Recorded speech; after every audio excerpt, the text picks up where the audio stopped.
ta Gobekli Tepe nekako sovpada z poljedelsko revolucijo. Približno. To je ravno tisti zdaj prehod. o tisočletjih govoriva, ampak. To je ravno tisti prehod. In je tudi zelo zanimivo, da v Göbekli Tepeju nimajo dokaz za udomačene vrste rastline ali živali.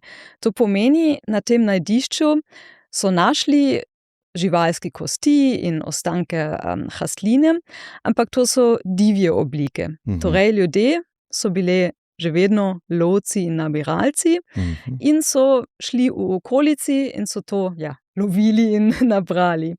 Ampak malo kasneje, torej v 10. stoletju pred našim štetjem, najdemo v bližini tudi naselja, ki so imeli udomačene vrste živali in rastline. In to pomeni, da pričakujemo na tem obdobju okrog 10.000 pred našim štetjem, da imamo na eni strani skupine, ki so živeli že vedno kot lovci in nabiralci, in na drugi strani pa prve skupine, ki so živeli že kot pastirji in kmeti.